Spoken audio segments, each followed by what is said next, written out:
ओम नमः शिवाय। मित्रों, सुंदर दृष्टांत मेरे पढ़ने में आया। श्वेतदीप के जो भक्त थे, एक बार नारद जी ने कहा कि मैं श्वेतदीप पर जाऊंगा और भक्तों को जो है कथा अमृत कराऊंगा और भगवान की जो लीला है वो सुनाऊंगा। तो भगवान ने इशारा कर दिया कि आप वहाँ पर मत जाइए, वहाँ पर सब प्रेम से भक्ति में लगे हुए हैं, वहाँ किसी के पास सुनने का समय नहीं है।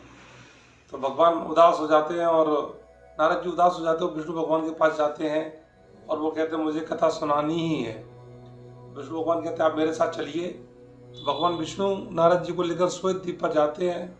वो कहते हैं आप चलिए देखिए। तो वहाँ पर देखते हैं एक पक्षी शांत होकर बैठा हुआ है, कुछ ना कह रहा है, ना हिल रहा है, ना डुल रहा है। तो वो नारद जी पूछते श्री हरि से कि हे हरि, ये क्या है, ये ऐसे क्यों बैठा हुआ है? तो वो कहते हैं ये पक्षी हजारों साल से तपस्या कर रहा है, सिर्फ अगर प्रसाद की बात होती तो प्रसाद ले लेता, बाकी कुछ खाता पीता नहीं, जल में भी रहकर ये जल नहीं पीता।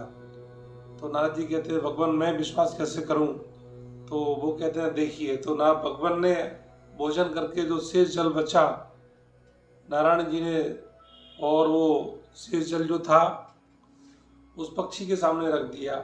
पक्षी ने तुरंत भगवान का प्रसाद समझकर उसको जल पी लिया और फिर भगवान की भक्ति में लग गया।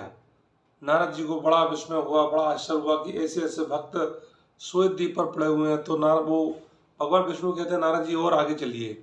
एक जगह एक मंदिर था। नारद जी और भगवान विष्णु जब आगे गए तो उन्होंने देखा कि एक मंदिर में आरती हो रही है और एक जो भक्त था पीछे दौड़ते हुआ आया। तब तक किसी ने मंदिर की पट बंद कर दी और कहा आरती हो गई।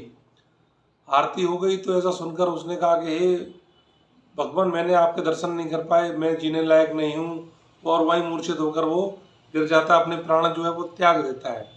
उसके पीछे पीछे अपनी पत्नी आती है उनकी।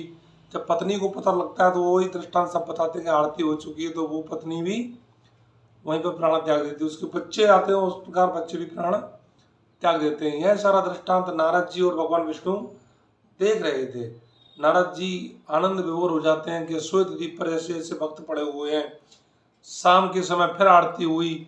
जब आरती की ध्वनि उनके कानों में गूंजी तो भगवान की कृपा से वो फिर जीवित उठे और आरती का अपना लाभ लिया। सुंदर दृष्टांत श्री भक्तमाल का है। पेज नंबर है 326 और 327। बड़ा ही सुंदर दृष्टांत है। इस प्रकार जब नारद जी ने सारे जो भक्त श्वेत द्वीप के देखे तो उन्होंने भगवान को प्रणाम कहा और कहा भगवान वास्तव में आपकी भक्ति में लीन है, हमारी कथा